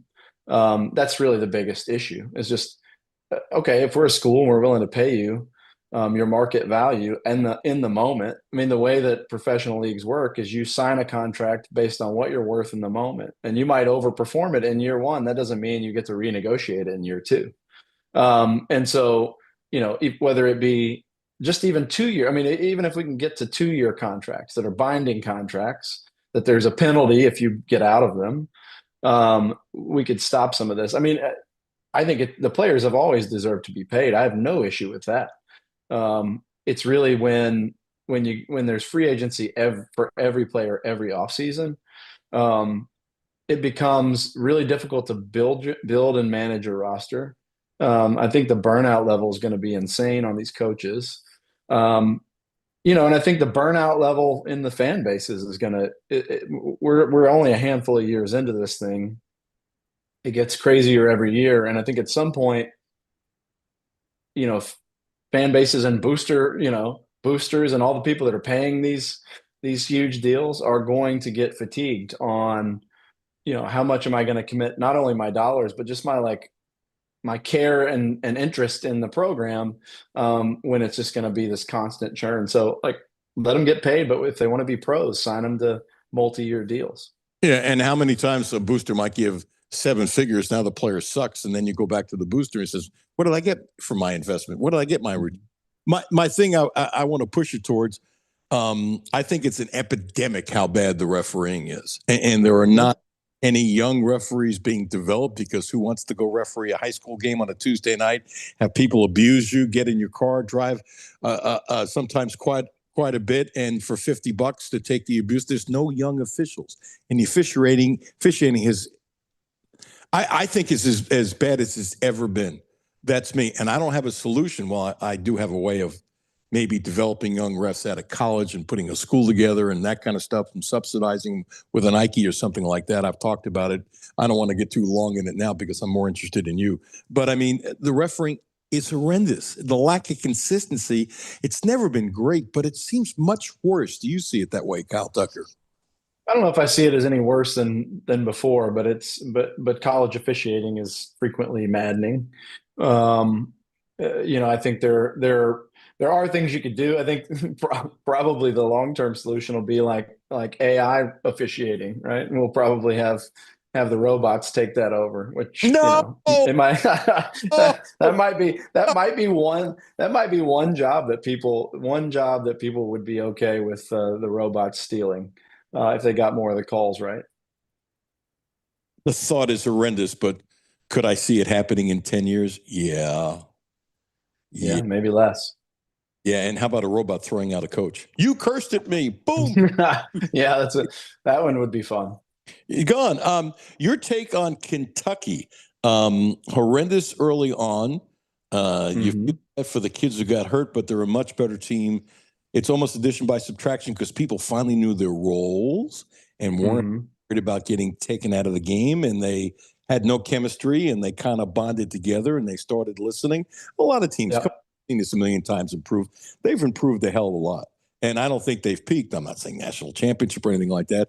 But on this season, I didn't see early on, when it was really bad, being this good. I mean, they missed a million layups against Florida. They shot 38% from layup, shot better from downtown. That's just stupid. But how do you see the season and the job, in your opinion, Kyle Tucker, how they're doing? Yeah, I mean, I think there's like two things can be true, that the front end job, and the primary job is, in the off season of a coach is to put together the best roster. Roster construction is hugely important. I think it's something that people expected Pope to maybe be better at than John Calipari, just in terms of constructing a roster to play to a style to play.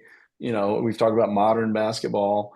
And certainly that's the way, we've seen his teams play. And then he, with what has been reported as $22 million to go build that roster, he actually didn't build one that really fits with his historical style of play. Like not enough shooting, not enough, guard play, a lot of long athletes. I think it feels like there was an overcorrection from year one where he got into the SEC and was like, man, and maybe even misleading because the SEC was historically good last year. That is maybe as good as any league's ever been from top to bottom. And it was a meat grinder. And I think there may have been an overcorrection from Pope where he saw that SEC and thought, man, I've got to get way more athletic. And so I think he did that. He also gambled on some guys. I mean, it's a gamble when you take Quaintance because you know that he's probably not going to be ready when the season starts, and who knows how he'll be when he is recovering from that knee injury. It's a gamble almost every coach in America would take, by the way. A lottery pick, who when we've seen him in little glimpses was dominant.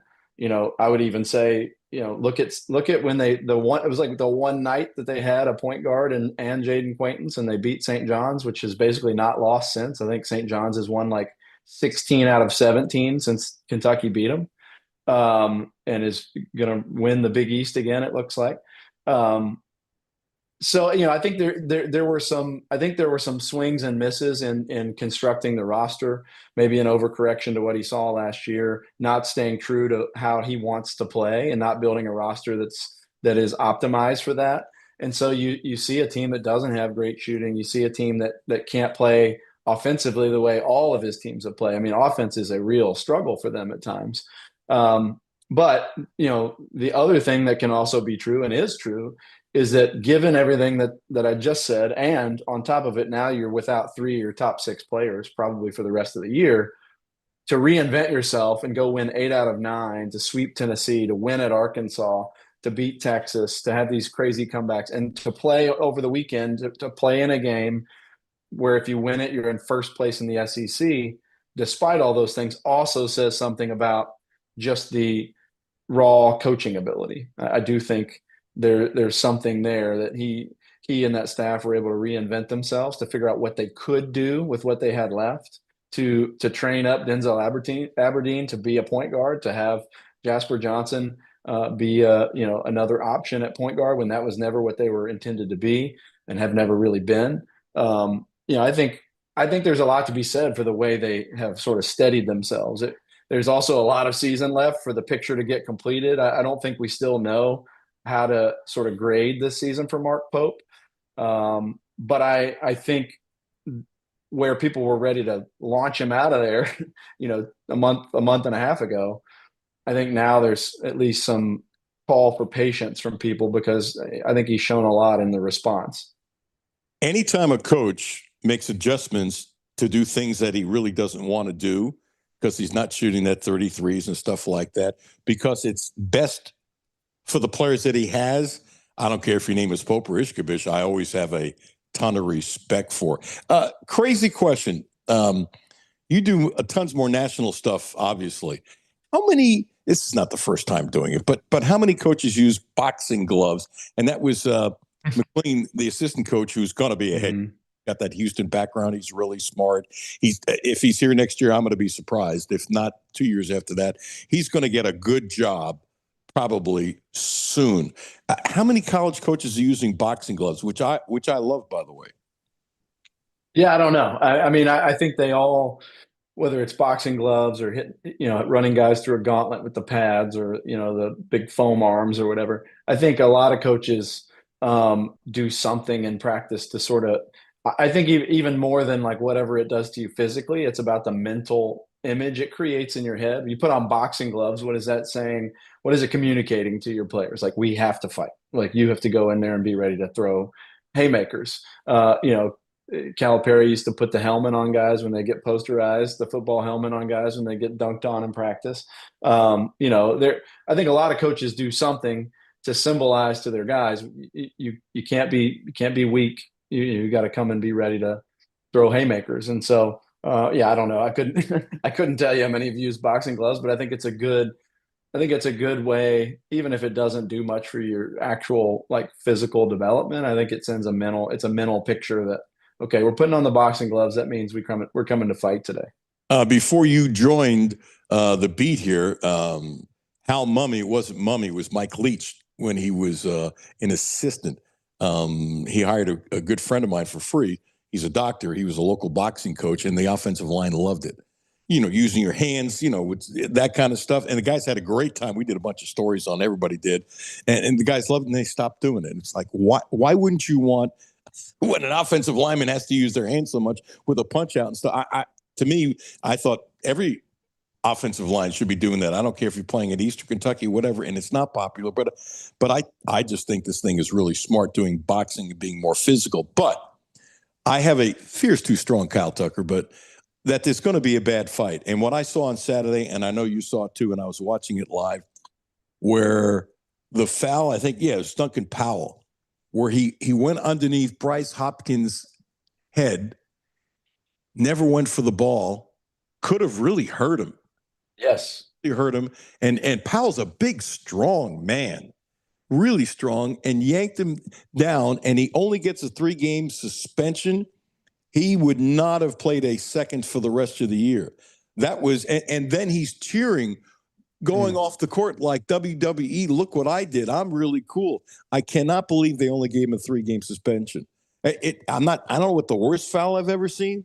Maybe you've got one better, but this is one of the worst, flagrant, obvious, I want to beat the crap out of you fouls that I have ever seen.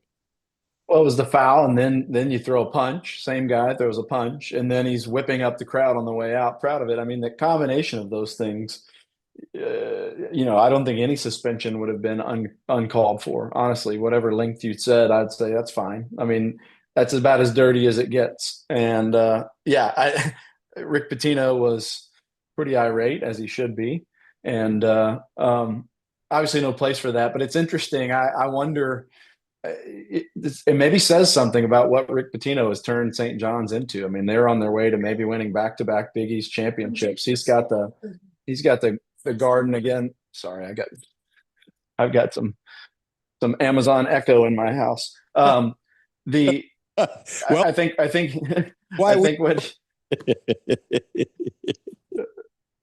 think what he's done at St. John's, the way he's turned them into the bully in the Big East, is pretty remarkable. And the fact that other people are trying to sort of like come at them. I mean, the crowd was crazy coming at Bryce Hopkins the other day, calling him a traitor and all those things. And, obviously their player goes at him and there's a brawl. I think some of the edge that you're seeing from some of the teams they're playing tells you how good of a job Rick Pitino is doing right now. I mean, and again, as we tie that back to Kentucky, obviously Pope played for Rick and all those things, but think about the fact that St. John's is maybe the hottest team in the country right now. Florida would be on that list as well, but St. John's may be the hottest team in the country right now. When Kentucky was at full strength, they beat that team on a neutral court. So, I mean, this Kentucky team does have some stuff to it. It's just, what can they continue to do with the remaining sort of spare parts that are left and all the ones that are not coming back? And St. John's has gotten a lot better since he put his short point guard in Darling as the starting point guard. They're much tougher. They're much more together. And like a lot of teams have improved, they're a much, much better team today. And I'm not taking anything away from Kentucky beating them because it's early in the season and that kind of stuff. A win's a win. But they're a much better team today than they were back then, as you would expect Pitino's teams to get better. I mean, they're a potential Final Four team. Absolutely. I think anybody that comes out of the Big East, I mean, it's not a great year for the Big East, but anybody that comes out of that league and it can take down a UConn team that I think had won 18 in a row when St. John's beat them the other night, you got to put them on that short list. And they absolutely could do it. The most fun thing you do as a sports writer is? I think taking a beat at a big moment or game and just looking around, like to be. I remember being at the Indiana game when Indiana beat Kentucky on the Watford shot, and the insanity of that crowd all game, and then the insanity, like the craziest and scariest, one of the most dangerous court storms I've ever seen. And we know what it sort of led to in that rivalry, but nonetheless, like pausing to look around and be like, it's my job to be here. That is amazing. If you're at a Final Four and there's an incredible Final Four game and there's 80,000 people there, pausing to look around and be like, I get to be here for work. This is my job. That's pretty cool. When you see an insane individual performance and just realizing like I was here for this history, this thing that people will be telling their kids about, I was here for it, and I'm helping tell the story of it. I'd say that's the moments are the coolest part. We're lucky doing what we do. Big time. Hugely lucky. Yeah. Anything else you look to do to change the world? I guess what I don't like is, and this is not new, but all the newspapers that are folding and media jobs disappearing. And I think I sound like an old fogey, and that's fine. I don't mean it that way. But there isn't as much reporting and looking deep into stuff, and that's what you do. And I think part of it because experienced people, and there's a whole generation that have moved on either by retirement or being pushed out. Too many great people, as you know better than I do, have been pushed out. But there isn't a lot of deep thought reporting going on today, and I don't know how to fix it. I'm not smart enough to fix it, but it's not the same as it was when I started. Do you agree with that? Yeah, I mean, without a doubt, it's very different. I do think there's still people out there doing that kind of work, and I think those people are more important than ever. Yep. I think what's really interesting, and I don't like whether it's news or it's sports. Everybody's trying to sort of win the speed race. And one of the things when I went to work at the Athletic in my previous incarnation of this, that really drew me to that was that the strategy was we're not going to try to win that race. We're not going to try to win the battle of the minutia. We're going to try to win by taking the time to tell the stories that nobody else is taking the time to tell. And that, I wouldn't have gotten back into this if it wasn't a place that was going to let me do that now. Because I just think across the board, everybody still thinks like we have to win the speed race. And I mean, there's money in that, or people wouldn't be all fighting each other to do it. But certainly a more fulfilling way to win and endear yourself to an audience is to take the time to tell a full and complete and story with some depth and some layers to it that like everybody on Twitter is going to tell me the minutia, right? Like even if I'm the one who says it first, 35 other people are going to say it within 30 seconds and it won't matter that I said it first. So why am I chasing my tail to do that? But people will remember, man, I didn't know all of these things that are in this story about this person that I've been rooting for or rooting against or whatever. Or I didn't know the why behind this thing. I never heard anybody take the time to explain why this is this way. To me, that's the only kind of stuff I want to do. I don't chasing my tail to get, injury updates and roster, turnover. That ain't it for me. Maybe because I'm old, but it's not it for me anymore. But it's tougher and tougher to get people to trust you and spend much time with you because there's so many people in the media. That's the thing that's changed. When I was doing TV before you were around, it was so much easier to get to know the players and have players trust you and coaches trust you. It's very difficult. And I'm not saying I blame the coaches with what's going on. This is not just throwing aspersions at coaches because I don't believe that, but it's very tough for getting coaches to trust you. Yep. No, I agree. I mean, getting programs to trust or coaches to trust you, or even I think, when you're trying to do a national level job is like, if you don't even already have a relationship with that coach, getting past sort of the gatekeeper of the media relations, because it's like there's a skepticism of anyone in the media. And there's like a weird hesitance to let people behind the curtain, when letting people behind the curtain is really the best way for people to like develop some empathy for you. to see who you are and why you are and all those things. I think the coaches that really are successful at, having a sort of a reputation of being an endearing person, even if they're not perfect, even if they're flawed people, even if they, come out and say dumb things, is just the ones who let people behind the curtain to see a little bit more who they are and let people see who their players are. And that to me, that's a whole nother sort of rant, but in an NIL era where you're trying to create value for yourself, doing a really good job of telling your own story has maybe never been more important. How do you separate yourself from all these other players that are trying to be marketable and interesting? Do a better job telling your story. Make sure you go play for a place that's going to like have a system around you that's going to help you tell your story, because your story is your value in a lot of ways. And I think a lot of organizations don't see that or don't understand how to do it, or are so uptight because the coaches make them uptight because of what's going on that they're that way. Kyle, I'm glad you're back. God bless you. I hope you and your family are doing great. Tell everybody how to read you and those kinds of things, how everybody can be in contact with you, because I think it's important. What you do is important. Yeah, I'm on Twitter, back on Twitter reluctantly, but it's it's part of the gig. It's I think Kyle Tucker CBB right now is the handle, and I'll be writing, podcasting, doing video, and other things at 247sports.com. Hey, wish you the best. God bless you. Keep doing what you're doing. Thanks for giving me a few minutes. Thank you, my man. Thanks, Kyle Tucker. Jimmy, I'm telling you, he's a great writer. He really is. He'll go deep. Okay, there's not enough people going deep. It's a pretty simple deal. He's a really talented guy, and I'm not surprised he's back. And I'm not surprised that they went after him. He had a good gig, went away, got a better gig, and coming back and got an even better gig. Funny how that works sometimes. You know, sometimes by going away, something extra ends up happening because of it. It just does.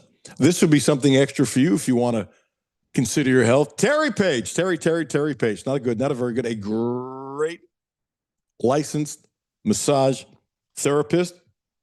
And I've been reading this for a couple of weeks. Her texted me, "Hey, Alan, what do you think about this? Your listeners get $10 off their first visit if they use the code Cutler." First time my name's ever been a code. I wouldn't say it's eerie, but it's a little weird saying your own name for a code. Check her out. She's wonderful. She's wonderful and been a blessing to me in Butler, Kentucky on Mondays and Tuesdays. And I know we have people in the Cincinnati area who are listening, so not that long of a drive, so she tells me. And Thursdays and Fridays here in Lexington on Regency Road off Nicholsville Road. She should never have an opening. Never. She's that good. I don't understand it when she ever tells me she has an opening. Many of you have gone to see her because I talk about her. It's part of the deal. Please use my name when you call her. Please. I appreciate it. So does she. 859-373-0578. Daryl Bird of the Cat's Paws coming up next. Alan Cutler, 1300 AM, 92.5 FM. No Filter Radio with Alan Cutler, brought to you by Quantrell Auto Group. QuantrellForLife.com.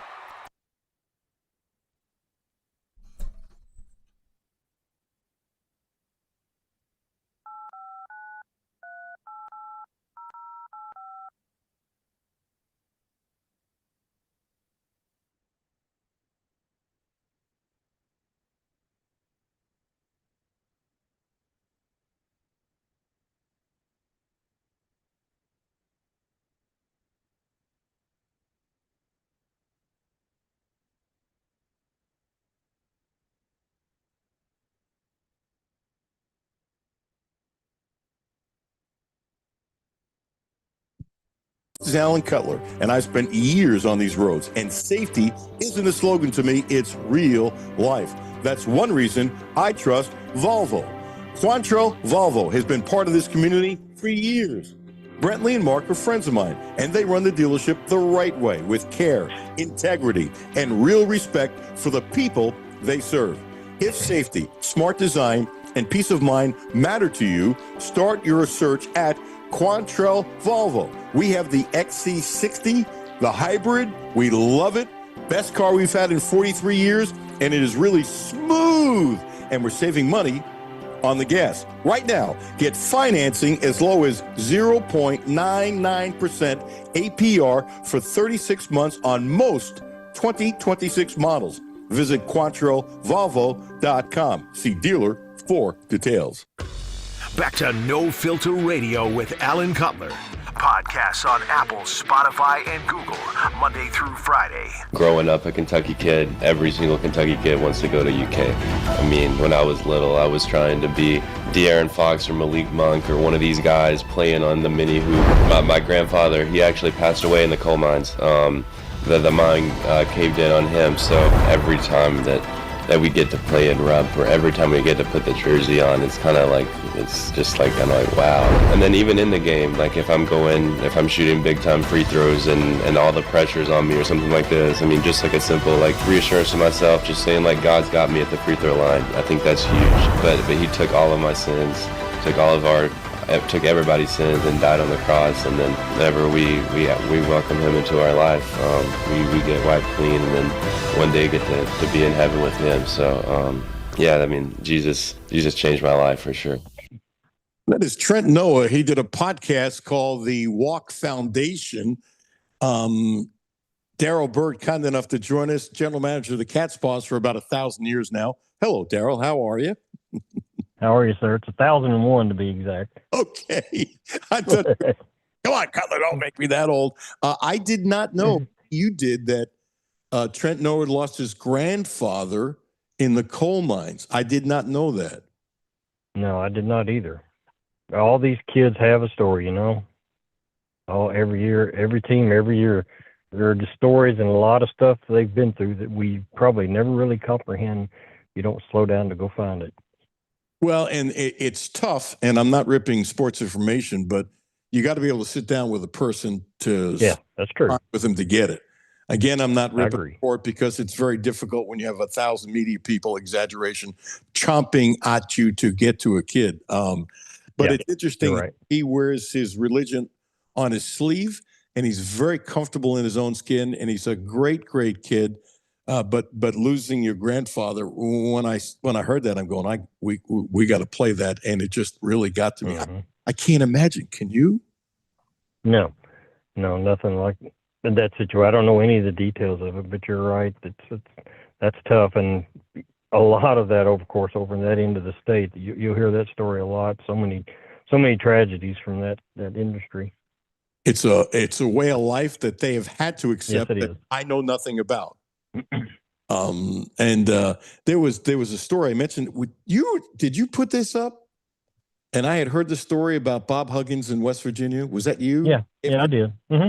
Well, I gave you credit for it, even though I knew the story. Hey, throw your name out there. It doesn't hurt, right? And Huggins took his team into the coal mines, and the person in charge of that, basically said, "Hey, your guys are too tall. It might not be safe." And he basically said, "Let them know that when they're playing, this is who they're playing for." And taking those kids in the coal mine, and I got to tell you, if you had me go in the coal mine, I'd be chicken, I'd be scared, I'd be very uptight. Have you ever done that, Daryl? No, I have not, but you're right. I had the good, remember when UK Calipari took his team to Morgantown to play West Virginia one year? Yeah. And it just happened to coincide. Huggy has an annual fundraiser called Bob Huggins Fish Fry. Right. It's a big fundraiser, and Cal was one of the guests, and I thought, I'm going. In fact, went up a day early and ran over to the fish fry event that's where I heard the story. And the coal mine operator wasn't just, you probably shouldn't do it. He was pretty adamant. You don't want to do this.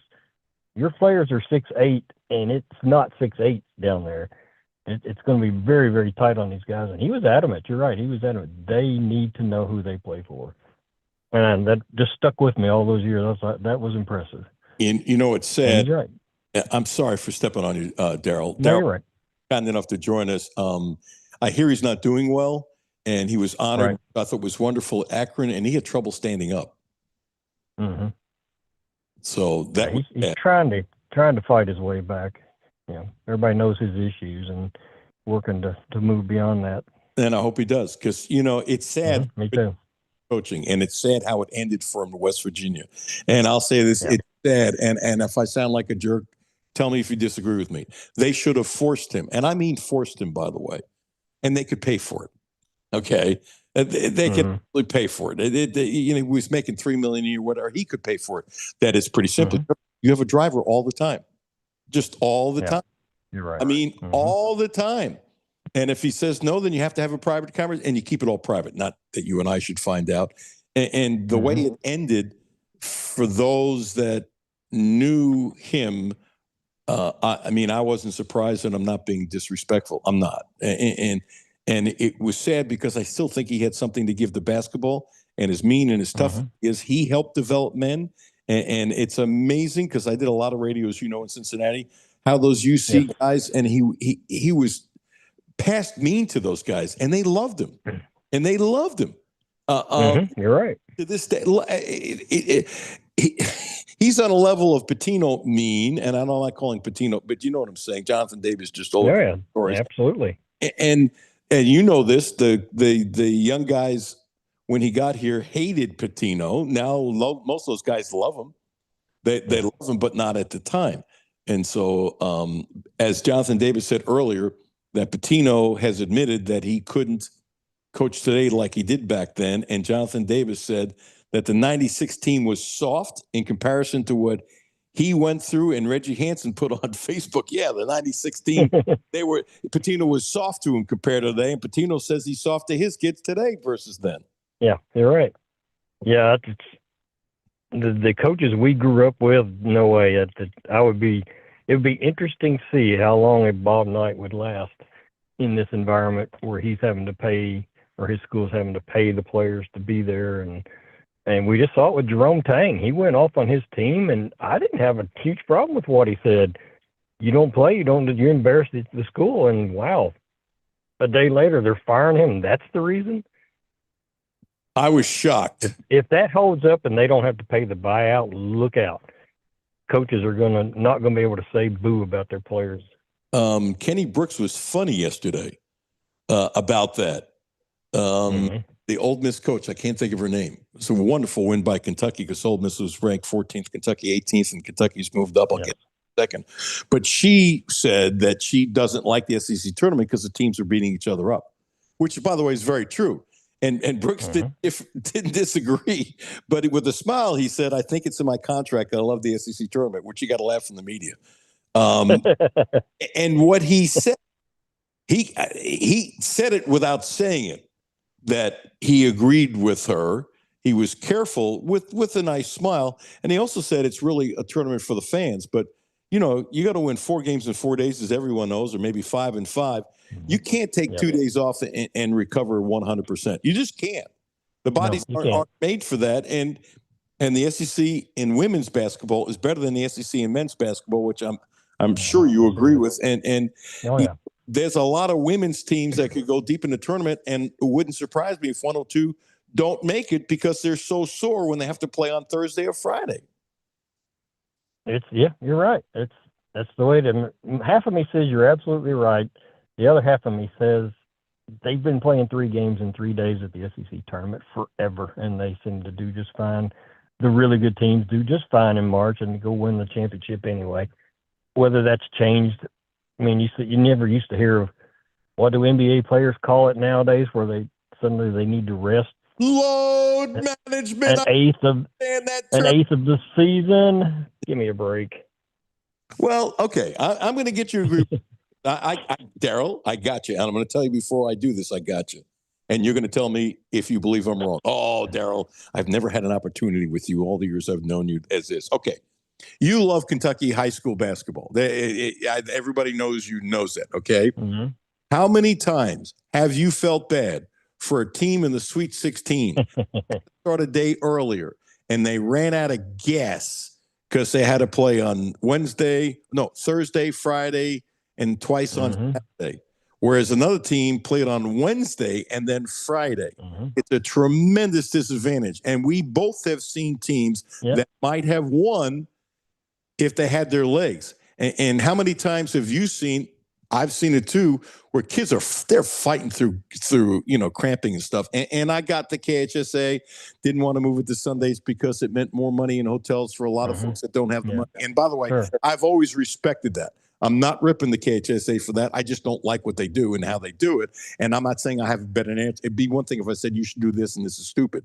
I'm not smart enough to know that answer. So I'm not ripping them for it. But come on, how many? Do you think there's been 8 or 10 times through the years that maybe the team that lost might have won if they had better legs? Possible, man. I witnessed it up close and personal with Lyon County beating Harlan County 2 years ago. Lyon had the first Wednesday game, and had a lot of time to rest. And Harlan County had to play the 4 games in 3 days because they played 2 on the championship, and they did. They ran out of steam in the fourth quarter of that game. I don't know that fresh they would have beaten Lyon County anyway, but you could see that they were waning a bit toward the end. Yeah, You're right. In other words, everybody should have an equal chance. By the way, breaking news: Robert Duvall has passed away. One of the great. I saw that right before we came on. Yeah, one of the great actors. Whew. Yeah. Whew. We're getting older. It seems like more and more we're just losing like crazy. Okay, so Darryl Bird, general manager of the Cat Spars for 1,001 years, as you so correctly said. I'm not. You didn't touch that. That's interesting. I'm not down on this team from Saturday at all. I actually think there's more hope. I really do, because I saw toughness, I saw heart, I saw hustle, I saw Marino. It was the third or fourth foul that was ticky-tacky, but the kid played tough defense with 4 fouls, 11 points and 11 rebounds in 20 minutes. I thought the kid played tough. I mean, really tough. When you lose a game, when you shoot better from downtown than layups, something's wrong. And I'm not saying they should have made 8% of their layups, and they averaged 55%. They shot 38% from layups, and that wasn't all Florida's defense. And this should be correctable. They're horrendous with layups. Can you explain this? And by the way, there's so much about this team I like. Can't explain it. No, I mean, some of those missed layups are prayers are throwing up hoping to draw fouls, but Florida does that to everybody. I mean, check everybody's accuracy on layups against Florida, and you'll see it's way below their season average. So that part of it. But I'm with you too. I'm not down. I mean, that Florida came into that game, I think they've beaten the last 4 by average of 28. So that going into that environment, that was Gonzaga waiting to happen all over again, or at least Vandy, and took off. They fell down by 15. Like, whoop, here we go. And they didn't. They fought back 3 times, I think. Got it down to 2 and then got it down to 5 twice, and just couldn't quite get over. I told somebody I was writing, I was like, Kentucky didn't lose that game. They fought back, and Florida won it. Florida just refused to let them overtake them and get back in control. And sometimes you just have to tip your hat to Florida and say, yeah, they did. They made sure they did not lose that game at home. You know, I'm with you most of the way on that, and you're right. Tip your hat to them, but I still think they were in control. Look, Lee was ridiculous. I'm not putting this on OA because I don't mean it, but if he has typical OA game he's had in the last 10 games, they win the game. You agree? Yeah, possible. But I'm not. But Ortega always. Yeah, he also draws the toughest defensive assignments. So he is working his butt off every game. Yeah, and he's not that the rest of them aren't, but he really has to. And I wonder sometimes if he's playing now too many minutes. Yeah, but does he have a choice? Well, he's going to do whatever Pope wants. I don't know. I think you can steal. You know, with positionless basketball, the way it is, you could steal an extra 5 minutes with Jasper. You could steal an extra 5 minutes with Noah. I'm not saying he should play 22, but it should be closer to 30 because of, and I don't question that he's in really good shape. So that's not where I'm coming from. But because from what you said, Darryl Bird, that he's working so hard on defense and he's on top of the scouting report on offense.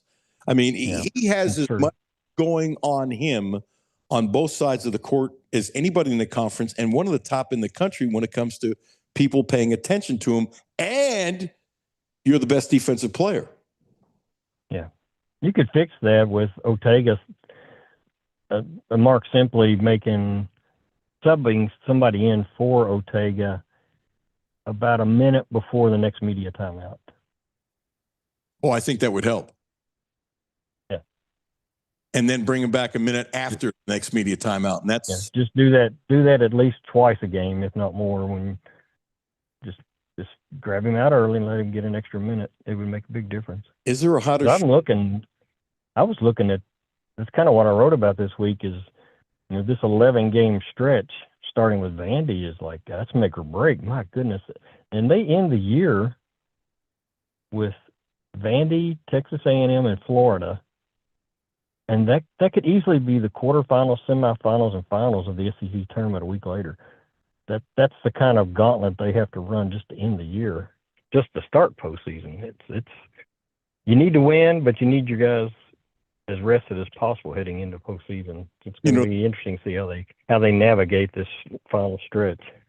Sorry for stepping on it, Gerald. That is a really good point. But I'll also say, and I know you're going to agree with this, you have now Georgia at Auburn, at South Carolina. You should win those 3 games. Yes.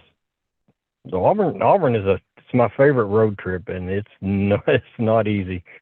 That fan base is crazy inside. That only holds 8,800, and it roars and it rocks. It's a fun place to be, and they're going to be coming after UK.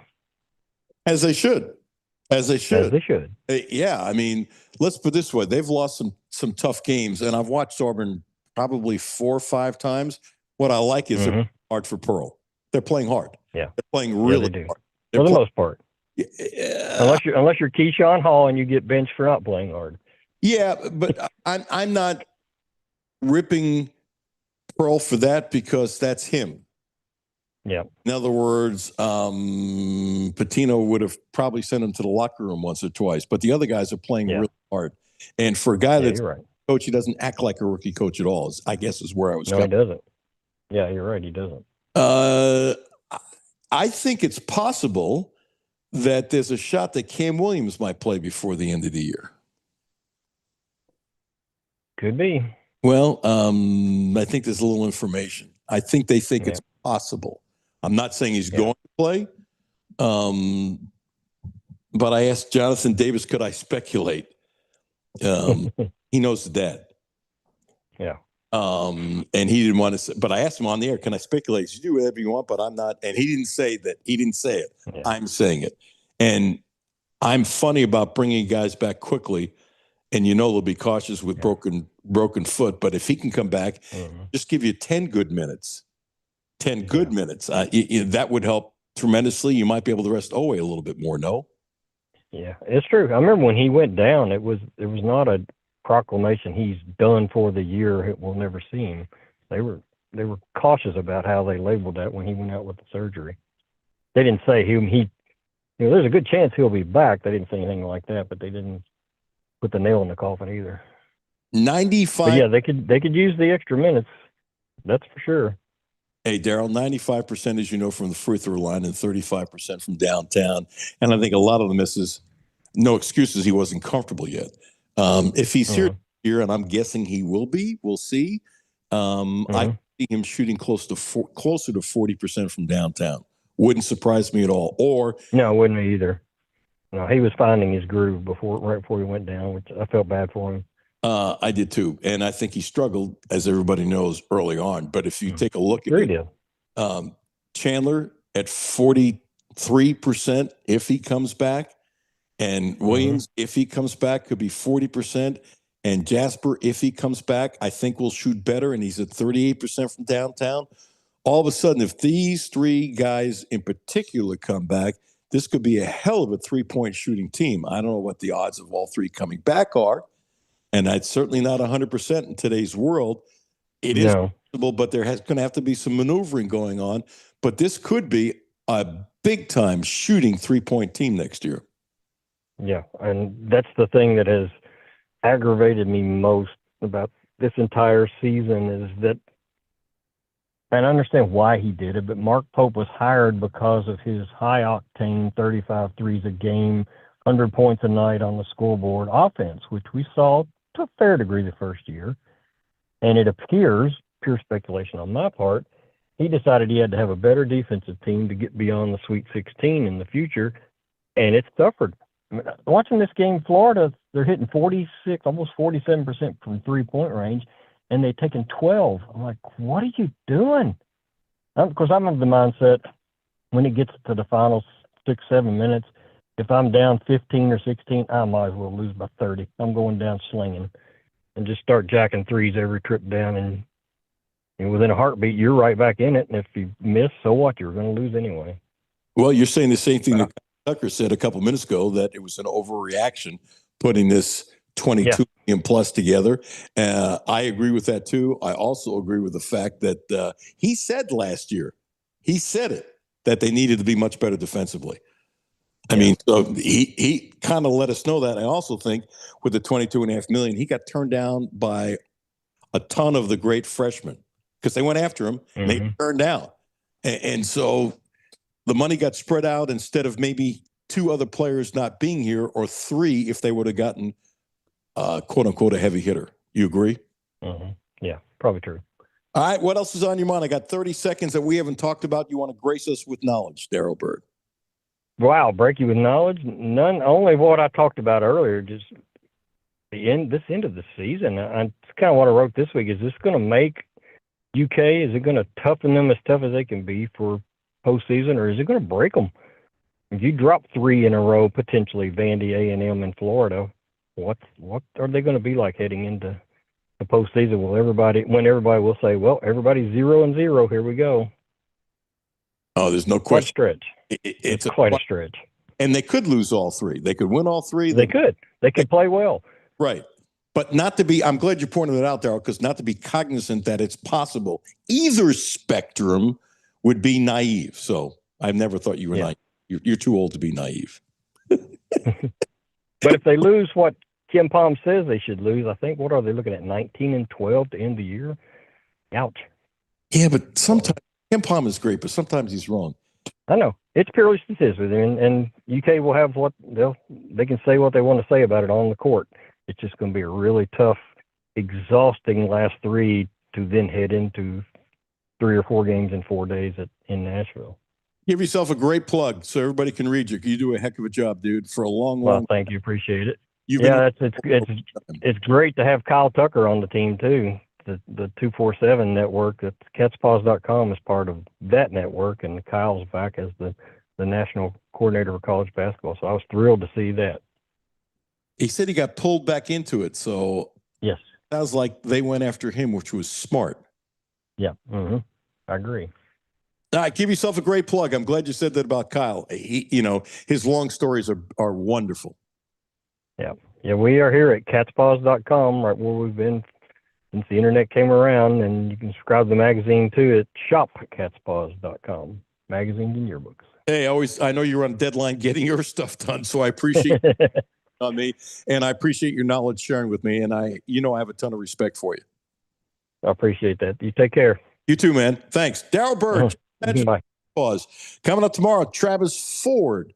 Coming up tomorrow, Trent Rosencrantz. Baseball. Coming up tomorrow, the legend himself, Jim Host. Going to be another fun show.